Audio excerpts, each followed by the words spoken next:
Assalomu alaykum hurmatli brifing ishtirokchilari. Bugun jamiyat hayotini yanada yaxshilash, har jihatdan barkamol avlodni tarbiyalash, yurtga daxldor har bir fuqaroning ijtimoiy faolligini oshirish, siyosiy, huquqiy ongini o'stirish, ma'naviy ma'rifiy tafakkurini yuksaltirish, bir so'z bilan aytganda, xalqni xalq qiladigan, millatni millat qilib tarbiyalashga qaratilgan targ'ibot, tashviqot ishlarini kuchaytirish, kengaytirishga tabiiy ehtiyoj tug'ilmoqda. Bu yo'nalishdagi ishlarni amaliyotga keng joriy etish maqsadida o'zim saylangan 23-ezgulik saylov okrugidan joriy yilning o'tgan davrida bir qator ishlar amalga oshirildi. Yil boshida deputatlik faoliyatini amalga oshirish uchun 15 banddan iborat yo'nalishlarda tadbirlar rejasini belgilab oldim. Okrug hududidagi Ezgulik, Qahramon, Xizrobod mahalla fuqarolar yig'inlarida jami 9422 nafar aholi istiqomat qiladi.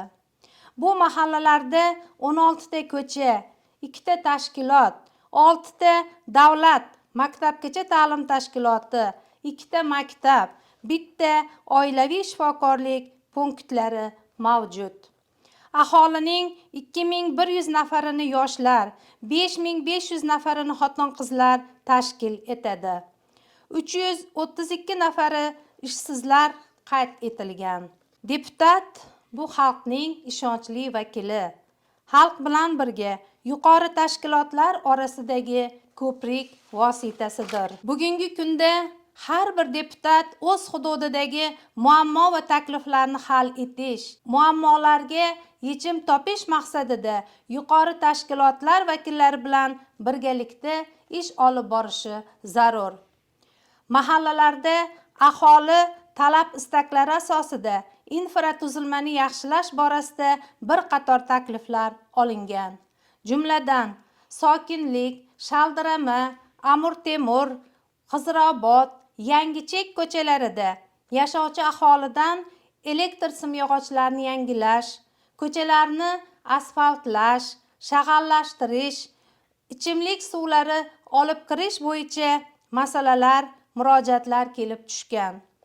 Ko'chalarni asfaltlash bo'yicha tuman dasturiga kiritish bo'yicha Uychi tuman hokimligiga 5 marotaba, shag'allashtirish bo'yicha tuman yo'llardan foydalanish davlat muassasasiga 2 marotaba, beton tayanchlar o'rnatish bo'yicha tuman elektr ta'minotiga 2 marotaba deputatlik so'rovlari yuborildi.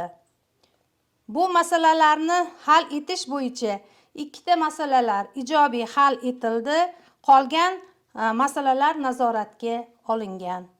Kelgusida ham deputatlik faoliyatim davomida saylovchilar ishonchini oqlash va xalqimiz roziligi yo'lida amalga oshirilayotgan islohotlarda faol ishtirok etib, partiyamiz tomonidan ilgari surilgan dasturiy maqsadlarni ro'yobga chiqaramiz. E'tiboringiz uchun rahmat.